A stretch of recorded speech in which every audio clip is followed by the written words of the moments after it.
This week on the BackTable podcast. My thesis is that thick, 3 inches, 2 inches, of all these stats and numbers and variations and, all the statistics and so on. And so I presented all that and they all agreed. They said, that's good. We should make this then, the standard. And they said, okay, so then at that point, it became the international standard for facial nerve weakness or grading that Mansfield Smith was so nice. He went to the academy and he said, we need to have the academy adapt this as when you're writing a paper, you use this system to report your results. And so that's how the whole thing developed. It wasn't meant necessarily to follow patients, but as you know, you see a patient right after surgery, say, that looks like about a 2. You see them at 5 days, well, it's up to a 5. Then you see them a month later, and they're back down to a 3. I mean, it wasn't meant for that, but that's that you can follow patients with it. So it's really become quite the system.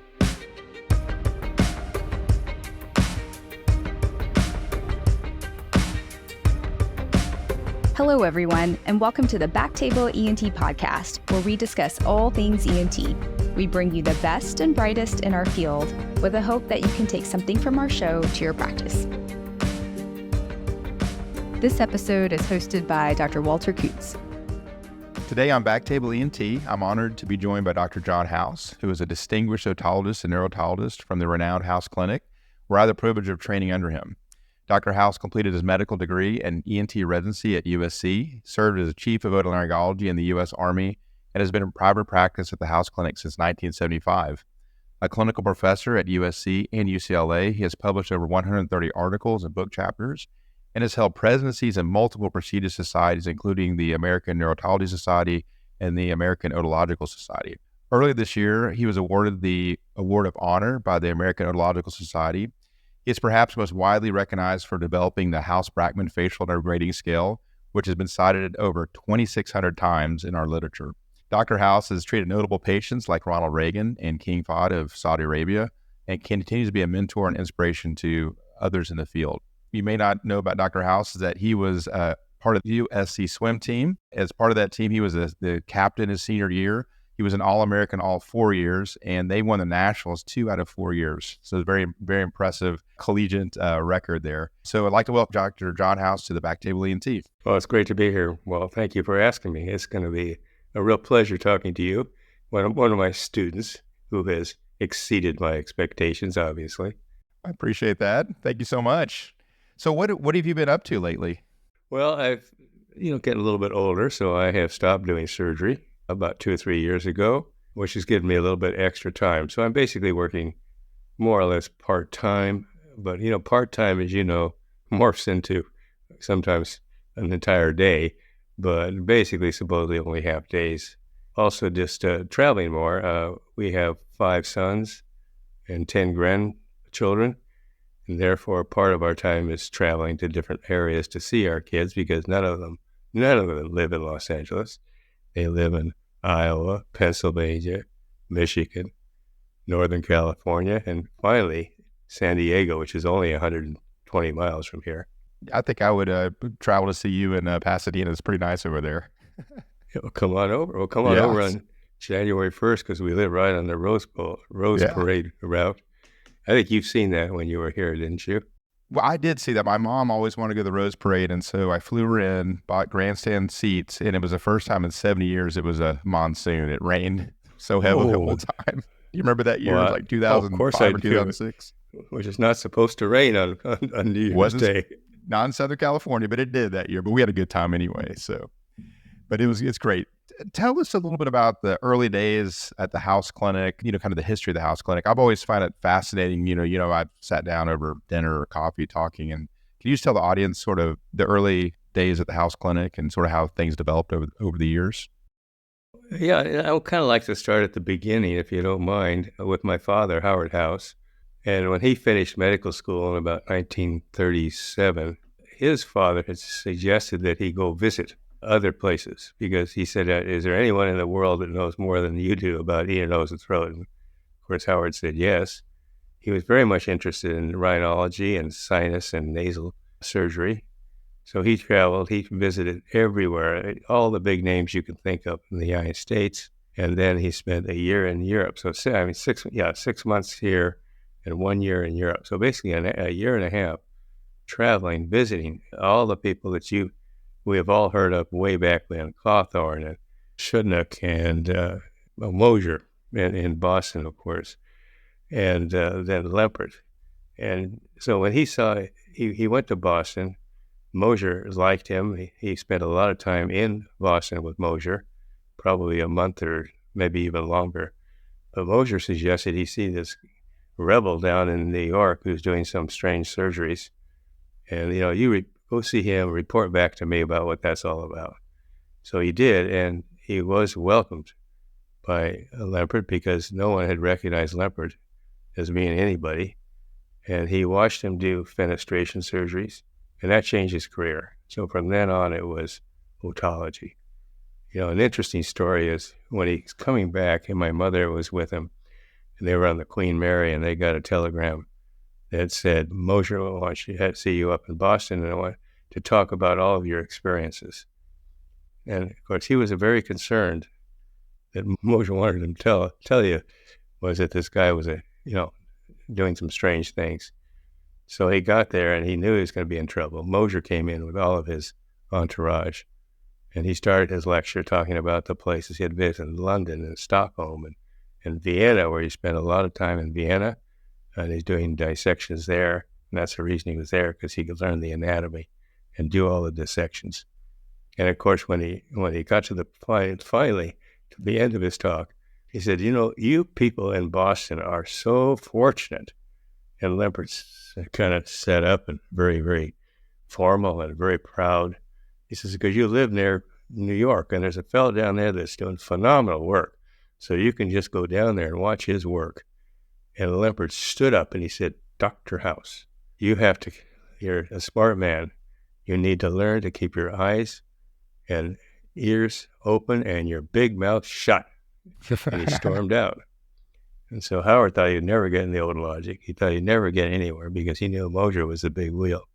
Anyway, Mosier finally forgave him because things had gone as Lempert had knew it would. And so Howard then was one of the first people, I guess, west of Chicago. Shambaugh Sr. was doing otology, and incidentally, that's where Howard first met George Shambaugh Jr., and they became lifelong friends. So that's and so because he was the only one doing this, his practice got so busy that he was originally eye, ear, nose, and throat. He dropped the eye very quickly. And then in 1947, he completely dropped everything except ears. And, he was backed up a year and a half on surgeries because there was such a huge demand because there was no treatment prior to that for otosclerosis. Yeah, and I remember. Because okay, I was going to say, yeah. Well, because of that, then he had to bring on some help. He brought in fellows training, and you're an example, but this was way back in the late 40s, early 50s. And then his brother, William House, who was a dentist originally, and then went to medical school because he realized that he wanted to do, in that case, facial reconstruction. And of course, he changed his mind after getting into otology, learning that otology is pretty cool. And so then, of course, then things really morphed. And in 1958, he brought in Fred Linthicum and Jim Sheehy. So it was the four of them that actually founded the original group. It's interesting how something like the Lempert fenestration procedure, somebody comes up with this novel surgical concept. We'll see this over and over again. We'll probably talk about John Epley later, but it's kind of people are thinking this is nonsense and something that shouldn't be done, and then it ends up being a progressive and new treatment that's very effective. It's that story's told over and over again, it seems like, but I guess everybody kind of has their doubts. So when did Howard House, how did he decide to start a clinic? How did that come about? Right, it was his practice. In 1942, when he first got back from Europe in 1939, he was working with a medical group, which was very prestigious here in Los Angeles. And after about 3 years, he said, I'm going to go out and open my own office, which he did. And that was in 1942. So it's just a private practice, just a small, it wasn't small because he was so busy, but basically it was a very busy practice. And that's why then as things grew, it just became more and more in demand. He just had to continue what he was doing and just do more of it. And then there's an interesting story how the institute came about and the foundation. Could you tell us about that? Oh yeah, it's a beautiful story. He had done his fenestration operation on a fellow from Salt Lake by the name of George Eccles. And if you've ever been to Salt Lake City, you know everything is Eccles. Eccles Stadium, Eccles, there's Eccles Bank, Eccles Construction Company. So they're very, very prominent, even way back then, in fact, very prominent. And so in 1946, he came to Los Angeles to have a fenestration surgery. He had the fenestration surgery, was extremely successful, went back to Salt Lake City, and he called his friend Guy Witter. And it was a stock exchange company called Dean Witter. This is one of the Witters. His daughter, which Mr. Eccles knew had a hearing issue, said, why don't you get her down to, Nancy was her name, get her down to Los Angeles and let Dr. House see if he can help her. She came down with her mother, and he examined her, and sure enough, she had otosclerosis. She was very young at the time. So he sent her back to talk to his nurse, who would then counsel the patient and her mother regarding what was going to happen. I think Nancy was about 18 then, which is kind of unusual. And so as they're going on, my nurse is explaining, well, she'll be in the hospital for 2 days, 3 days, and this and that. And here's Dr. House's normal fee. And she said, I don't care about that. I don't care. Money's not a problem. Just let's just take care of Nancy. And I want a room next to her so I can be in the hospital with her the entire time. And so that was Lucille Carnes, the nurse. And so I think Lucille kind of like said, oh, I'll show you. So Howard House's normal fee was $500. And she charged them $1,500, 3 times, because she figured Howard, you're going to have to be a little bit more busier taking care of this difficult patient, or I should say her mother, because she was the one that was more demanding. And so that was it. He did the surgery very successful. She went back to San Francisco. And then, he hadn't even cashed the check. I guess he hadn't paid any attention to it, actually, because he didn't. That wasn't his job. He was doing the surgery. Someone else was talking about the fees. And he gets a letter from Mr. Witter's attorney saying, Mr. Witter would like to discuss with you your fee, so I'm going to come down on such and such a day, and we will talk about the fee. Well, so he thought, oh boy. So he called in his nurse, and she said, oh, I'm so sorry, Dr. House, I charged him 3 times more. And I guess Lucille was kind of in tears. And so he said, don't worry about it. I'm just going to put the check in my desk drawer. When he comes in, I'm just going to give it back to him. Forget it. We don't need that money if he's so upset about that. So sure enough, he keeps the attorney waiting all day because the attorney didn't have an appointment. He saw all his patients. He made all his phone calls. Finally, let the attorney come in. And he said, no, Dr. House, Mr. Witter is upset about your fee. And so at this point, he opens his desk drawer to pull out the check and say, here it is. And he says, your fee is entirely too low. Oh my God. He closed the desk drawer. Yeah. So then they had a long discussion about, that Mr. Witter wanted to do something for Howard. He wants to pay his kids' education. He wants to do this. He wants to do that.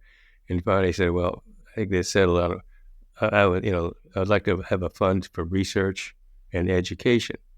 And so he said, okay, I'll call USC and I'll talk to the head of the department.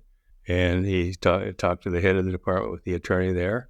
And the head of the department said, well, yes, you give the money, then the university will get some of it. And then, of course, the department in general gets some of it.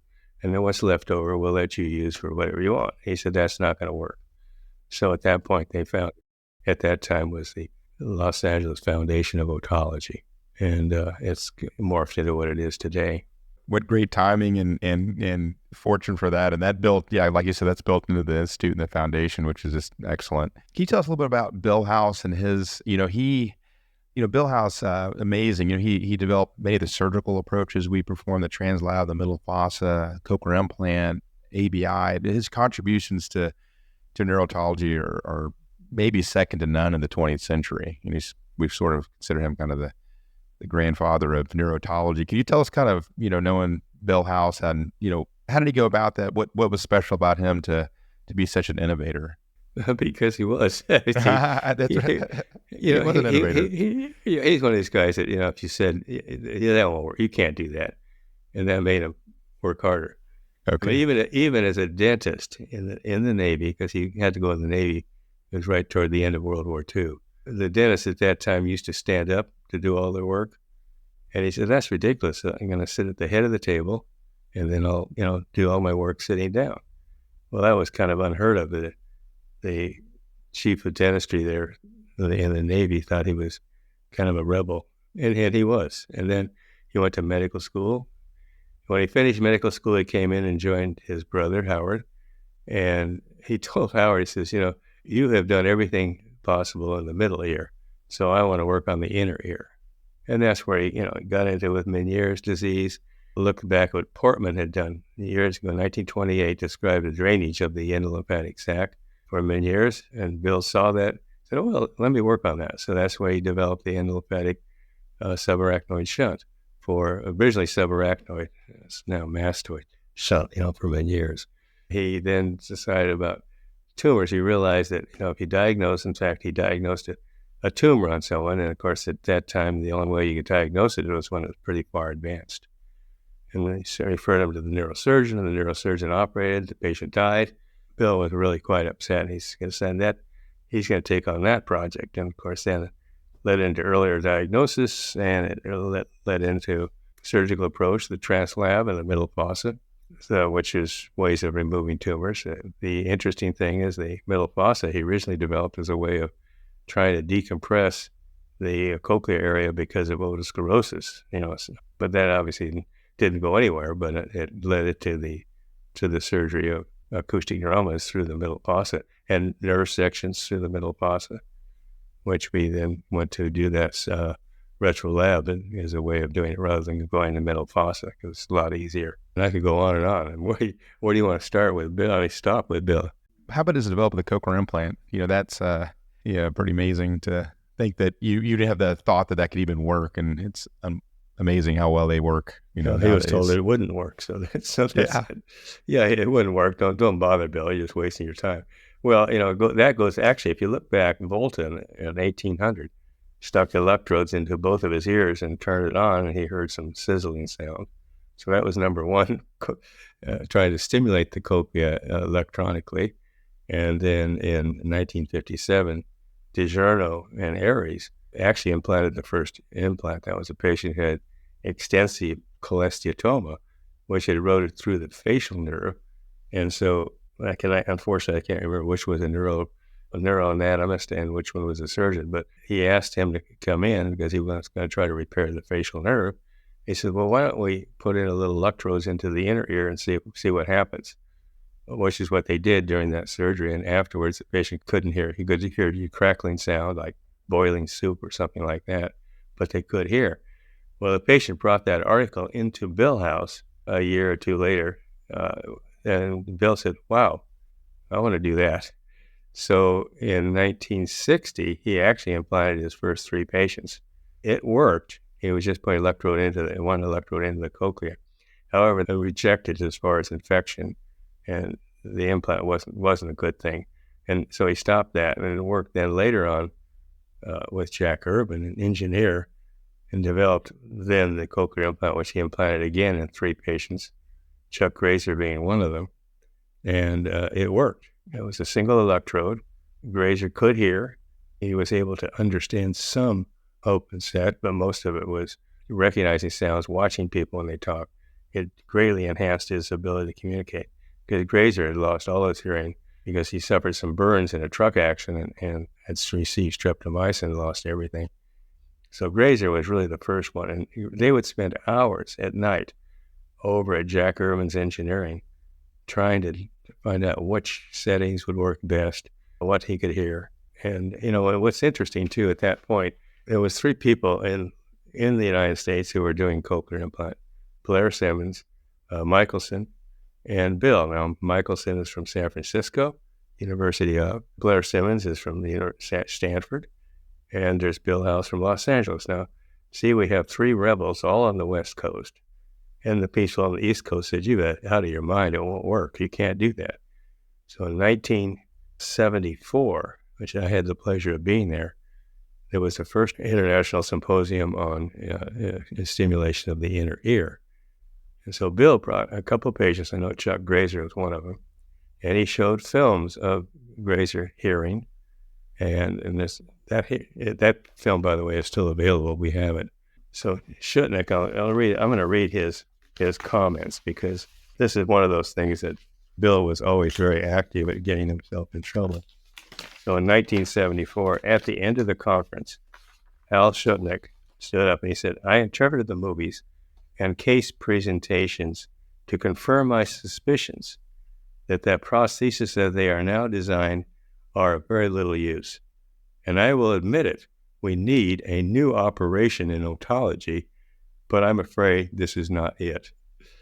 And so that was Hal Schutnick, the famous Boston super guy, just didn't think that was going to help. I always get a kick out of quoting that. There's a fellow in Boston that was a neuroanatomist, and he said, physically it will not work. You cannot do that. And later on, I remember hearing that people were saying, "Well, you told us it wouldn't work, but now you have to tell us why it does work." And so that was it. And of course, there was a lot of controversy. Bill went on. I mean, he was saying, you shouldn't be doing that. It's experimenting on humans and all the things you probably couldn't do today, because NIH and other people would come down on you for FDA for doing crazy things without proper studies. The next step, and I would like to bring this one up too. Okay, that was 1974. Bill proceeded on. In 1976, he found several people who would be interested in doing co-investigation with him. Jack Huff, down over in Oklahoma City, who was really a good guy. He joined Bill to try to begin to develop a large base on find out how well these things worked and what they could do to make it better. Well, it was 1982, so now 74, 82, first patient in 1980. So in 82, Bill implanted the first child with an implant. And this was Tracy, and Tracy had a hearing loss that she developed after meningitis. I think she was about 18 months, 2 years old. She was just developing speech, and she lost all her hearing. So Bill saw her, maybe a year later. She began to lose. She lost her speech because she couldn't hear. And Bill said, "Well, let's put a cochlear implant in," which she did. And Tracy could hear, and that was fabulous. Everybody's happy, except, again, the establishment.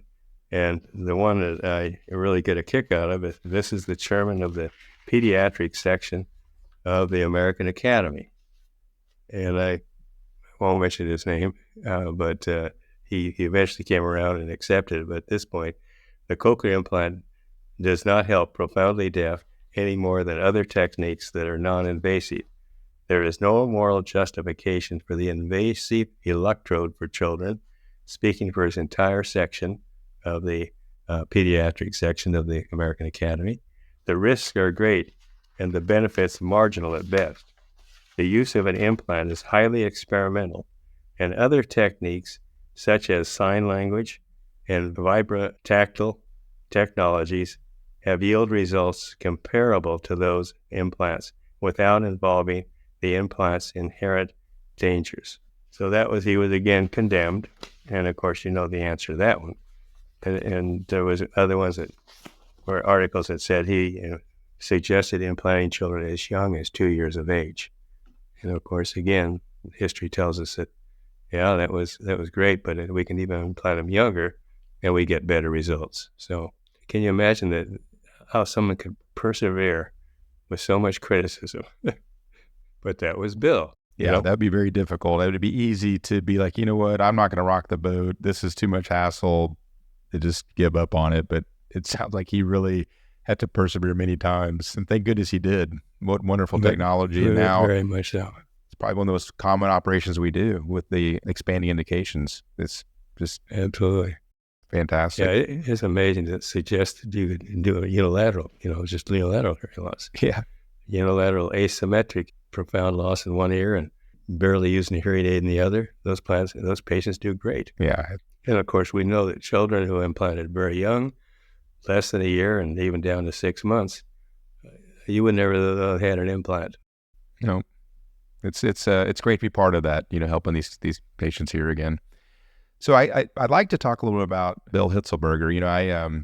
I was a fellow between 2005, 2007, and I had the honor of working with Dr. Hitzelberger. He's just a fantastic guy, great surgeon. Can you tell us kind of the story of what he overcame when he was at St. Vincent's? Speaking of someone that persevered, these surgeons, they had convictions that they believed in, and they were going to, fight for that despite some really large obstacles. If you can kind of tell us about Dr. Hitzelberger's battle with the neurosurgeons at St. Vincent's, I think it's a really interesting story. The fabulous thing about Bill is that we had Bill and Bill, Bill House and Bill Hitzelberger. So Bill came to LA and actually started working with Howard. He learned to dissect temporal bones. He learned all about the anatomy, and he became very attached to, working with Bill. Now, the problem was the staff at the neurosurgeon, by the way, he was there, who was also over at USC, said, that he shouldn't be doing this. There's no way that he should do this. I think he should, be kicked off the staff for working on acoustic neuromas. So he actually went as far as going to the board, which at that time was St. Vincent's, was Catholic hospital, and most of them were the nuns. And he said, if you continue to let Dr. Hitzelberger work, I'm going to leave and go over to USC. And the nun there said, well, okay, goodbye. So they were very supportive about Bill Hitzelberger, which of course was great. But I think, Howard, of course, who was really very busy at that time, St. Vincent certainly didn't want to upset him either. So I think it was a matter of ganging up on Dr. Corsi was his name over at USC. And even, I believe when Dr. Hitzelberger took his boards, he was given a little extra attention because of his working with the otolaryngologists. Is that true? Oh, absolutely. Yeah. And that was another thing where Bill and Bill actually set up a precedent and where they would work as a team. And of course, as you know, we all now work as a team. We have a neurosurgeon and a neurotologist working on these tumors, which gives the patient the best chance of getting a good result. So that's correct. And, the other thing, I don't know if you knew that Bill also introduced the microscope into neurosurgery, because before that, there was no way neurosurgeons didn't need a microscope. They could see everything. They might have been using loupes. That I don't know, but I do know that it was, again, controversial, using a microscope. And so he was basically probably the first one or one of the first ones to use the microscope and to popularize it in the removal of acoustic neuromas. Yeah. And now neurosurgery has to have the most advanced, largest microscope, the most expensive you can buy. Boy, doesn't it? Up and down. And they get it. Just the motors just, doing all these things. Crazy. Yeah, I remember when I was a fellow, we had pretty simple scopes. They didn't have clutch, and they had about 4 or 5 different settings, and they work great. You can move around with your nose. Yeah. That's all you need. You don't need all this other nonsense. Yeah. But anyway, it's like, you give a kid a toy and he can find something to do with it. So they make them fancy and they'll find a use for it. But that's right. Exactly. Can you tell us about development of the House-Brackmann facial nerve scale? I don't know if you thought that would ever become such a cited paper and so important for not just our field, but plastic surgery, PM&R, rehabilitation. And tell us about how you generated the idea of the House-Brackmann scale, how you developed it, your thoughts about it. Oh, yeah, it was a very interesting thing. And again, this goes back to Bill House. In 1980, we hosted the Facial Nerve Study Group, International Facial Nerve Study Group. And it became very apparent when you listen to these talks that everyone had a different grading system. There was Kidder Ador, there was Mark May, there was, what's his name, San Francisco, Mansfield, there was Yana Gahara, there was from Germany. Everybody had a different scale. And so he said, John, why don't you look at that and see if we can figure out something that we could then use? Well, yeah, I took on that project, and it was quite a relatively long project, but I gathered many patients with different degrees of facial paralysis. I videotaped them, I send the videotapes all over the country, and one even up to Canada, for some of the, otologists that were well known in the field, and asked them, and I gave them several different systems to use. Stennert, that's the one from Germany, and his was very complicated. And there was Keter-Ador, there was, some of them were 100-point scales, some of them were 10-point scales, some of them, were very complicated about looking at different areas, giving different areas a different grade. Anyway, so it became very, very obvious, and then seeing how these people would use these, that there wasn't agreement among all the people on which would be the grade that would seem to be very universal. None of them were. And so at that point, there's a couple of criteria to look at, and I thought that this should be simple. You don't want to take a ruler into the office and measure the person's, how much they raise their eyebrow and how much they, or videotape patients and then try to score it. That's not practical. We want a practical scale. And obviously, you get to the point where if you have a 2-point scale, either normal or abnormal, I think most people would agree. Now, in some cases, they wouldn't, because it was just a very little subtle change. Some, oh yeah, that's definitely not normal. Others say, well, that's not so bad. Well, and then you keep going up on numbers. When you get to a 100-point scale, there isn't any agreement. I mean, some patients say it's a 75, patients say it's a 60, some patients say 85. And again, that wasn't going to work. But I looked at a 5-point scale, and I thought that was pretty good. Then I realized it really wasn't quite good enough. So that's why I selected, normal being 1, 6 being total paralyzed, 2 being just barely a little bit of weakness, 5 being just a barely little bit of movement. Then I got to 3 and 4, and that was a little bit stumped on that. Now, how do you differentiate those two? And that's where Brackmann came in. Daryl said, John, if they don't get their forehead back, that would usually indicate they've had quite a bit of damage. But if they can move their eyebrows up and down, it means there's less damage. So I said, that's a good idea. So really the division between 3 and 4 is they can't move their forehead. They're a 4. If they do, they're a 3. So that was his contribution, which was a big help. And so then I went to the International Facial Nerve Meeting in Bordeaux, France, 1984. The whole group that had all their own systems, Stennert, Dor, Mark May, everybody, Yanagihara, all had their scales. And so we were going to have a meeting one night. And I can remember my wife took the kids, and she went to have a beautiful dinner up on a hill with a beautiful view. And here I am sitting in a conference room. What I really remember is I got in the elevator to go down to the meeting, and who's in there? All these guys. I thought, oh my God. And I'm going to tell them that their system is not good. Good luck. And I think mine's better. Oh my God. I hope they still talk to me at the end of the evening. But I did. I went through the whole thing. I explained it. I presented everything, all the evidence. I mean, my thesis is that thick, 3 inches, 2 inches, of all these stats and numbers and variations and, all the statistics and so on. And so I presented all that, and they all agreed. They said, that's good. We should make this then, the standard. And they said, okay, so then at that point, it became the international standard for facial nerve weakness or grading. I know that Mansfield Smith was so nice. He went to the academy and he said, we need to have the academy adapt this as when you're writing a paper, you use this system to report your results. And so that's how the whole thing developed. It wasn't meant necessarily to follow patients, but as you know, you see a patient right after surgery, say, gosh, that looks like about a 2. You see them at 5 days. Well, it's up to a 5. Then you see them a month later, and they're back down to a 3. I mean, so you can actually, it wasn't meant for that, but that's that you can follow patients with it. So it's really become quite the system. And of course, the only reason this ever has 2,600 citations, and that's because everybody says, okay, I have 50 patients, and we're going to use the House-Brackmann scale, and then they then mention that paper at the end of the paper. So I think it's kind of cool. Yeah, definitely.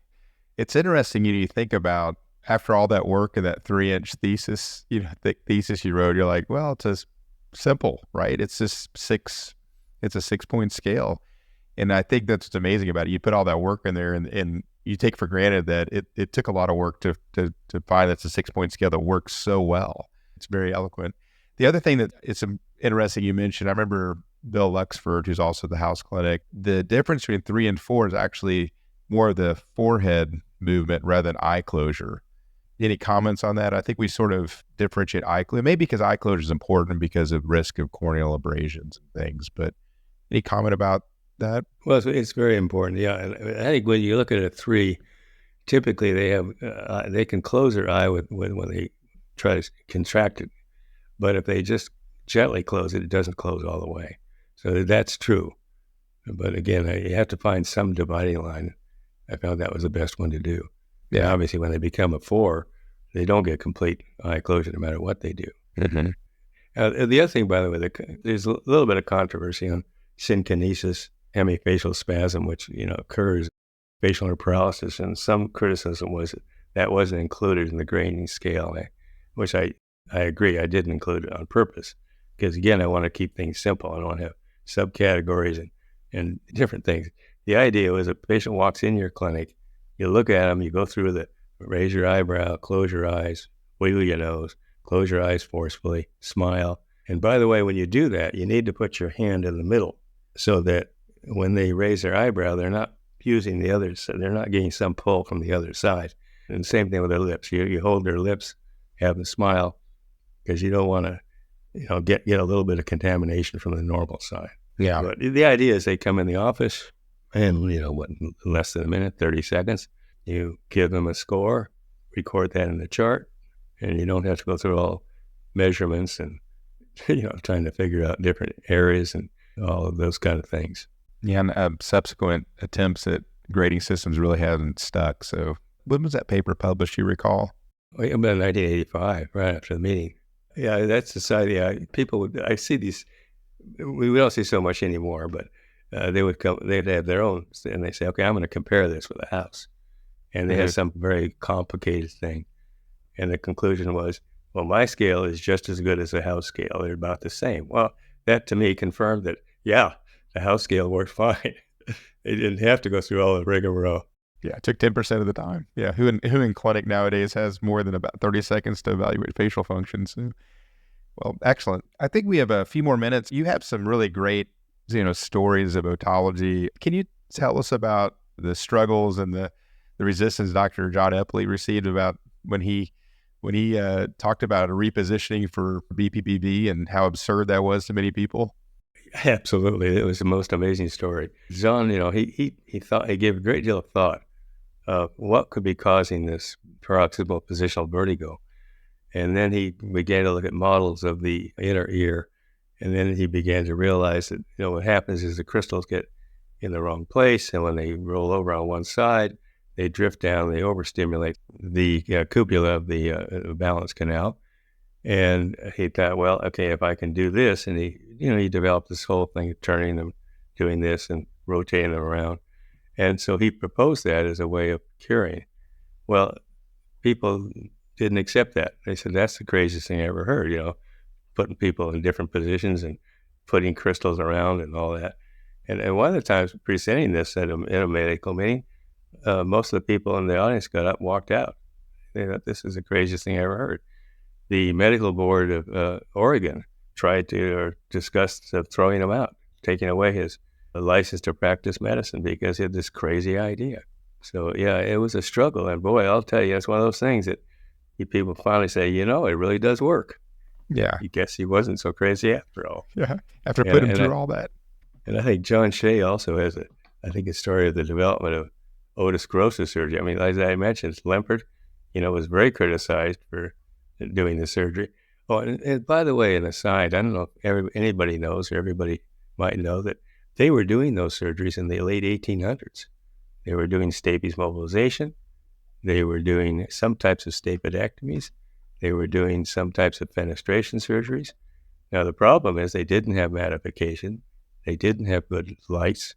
There was one case where they were just sticking needles through the eardrum without anesthesia, palm on the incus, and started rocking things around with the idea of mobilizing it. Well, it was condemned in 1900. They said, no, it's not appropriate. You can't do it. It's too dangerous because obviously some patients got meningitis. Mm-hmm. So it was not a good thing.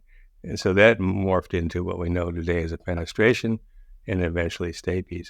But John Shea had some crazy idea of removing the Stapes and replacing it with a prosthesis.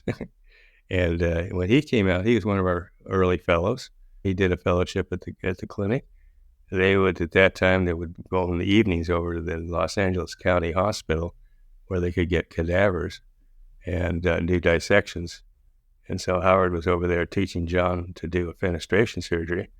And John says, well, why not just remove the Stapes and put in a prosthesis? And Howard said, well, but you're opening into the inner ear. And John says, well, you are too when you open the lateral canal. He said, oh, yeah, I guess you're right. So he went back to Memphis. He worked with Treese, who worked for Richard's company, which was an orthopedic company. Figuring, bones is a bone, so we got a small bone. Can you make one for me? Which he did.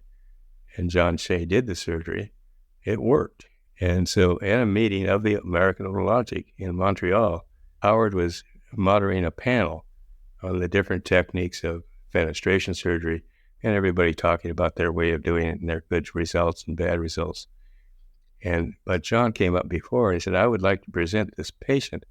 I have some slides because I would like to present it during the discussion. And Howard says, well, no, just wait till the very end. And then everybody's asked their questions. We had the discussion, and then I'll call on you.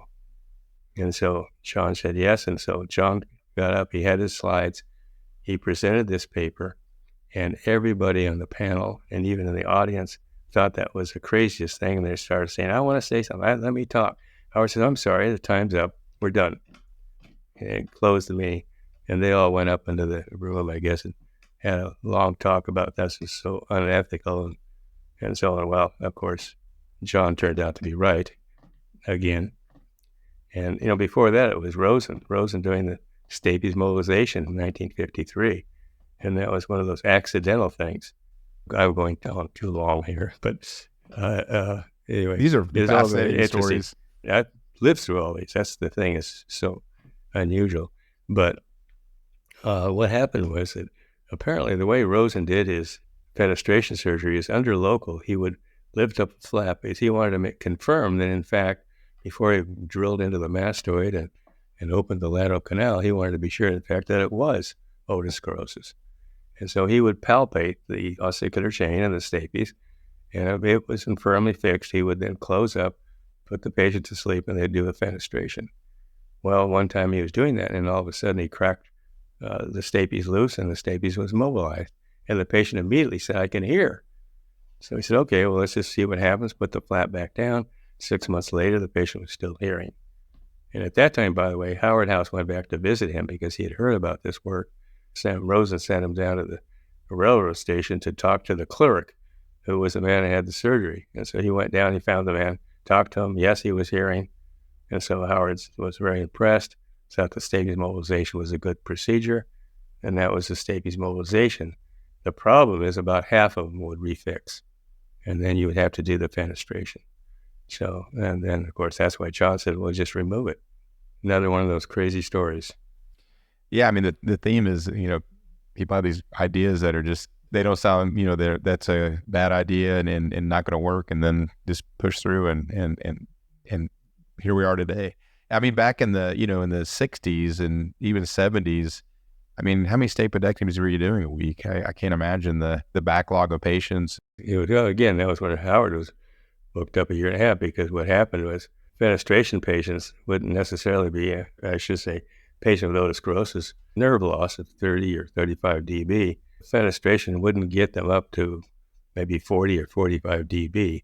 Whereas if you did a Stapes, you'd bring them up to 30, 35. So, for those patients, it was fabulous. And so that's why there's a big backlog of patients who were not candidates for fenestration, but could use the Stapes. So again, it was huge backlogs for both the fenestration early on and the Stapes surgery later on. Yeah, I mean, some of the earlier surgeons did 10 to 20,000 stapedectomies, I'm sure, and I know Howard had done 30,000, yeah. Wow, and, 30,000. Bernard Koss, I know Bernard Koss in France was a dear friend. He did something like 30,000 too. Yeah, I know. A lot of grateful patients, by the way, and that was a lot of the support for the Institute was grateful patients, just like the starting of it with the Witter gift. Witter and Eccles, by the way, they both chipped in for the initial donation which I think was $75,000, which in 1946 was quite a bit of money.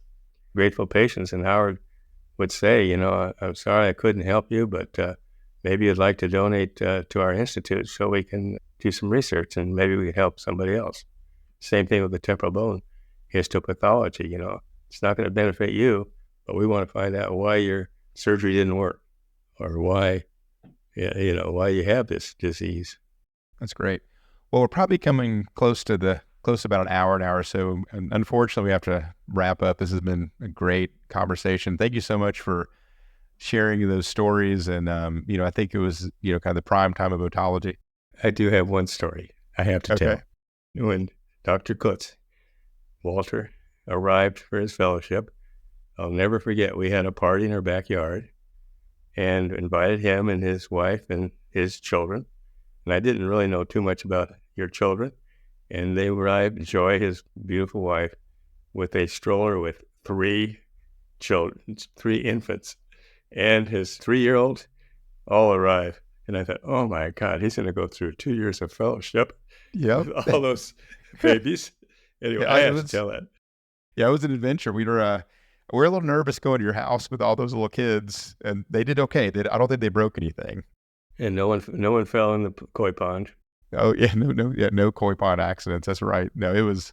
I still remember that. That was a great day, and I still remember going over to your house and meeting Barbara and really had a good time. So it was a challenging 2 years. It was great though.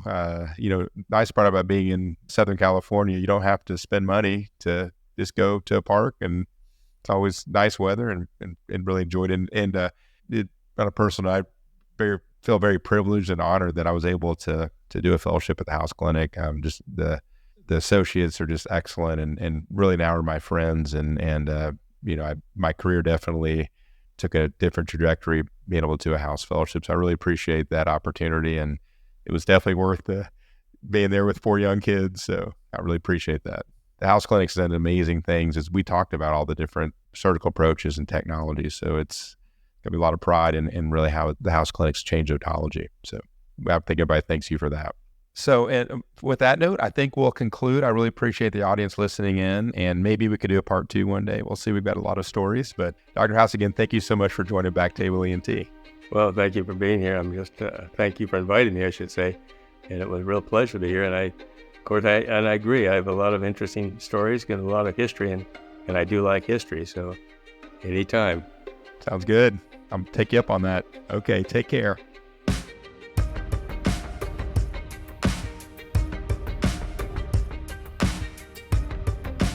Thank you so much for listening. If you haven't already, make sure to subscribe, rate the podcast 5 stars, and share with a friend. If you have any questions or comments, direct message us at _BackTable ENT on Instagram, LinkedIn, or Twitter. BackTable ENT is hosted by Gopi Shah and Ashley Agan. Our audio team is led by Kieran Gannon, with support from Aaron Bowles, Josh McWhirter, and Josh Spencer. Design and digital marketing led by Brian Schmitz, with support from Taylor Spurgeon Hess. Social media and PR by Chi Ding. Administrative support provided by Judy Dela Cruz. Thanks again for listening, and see you next week.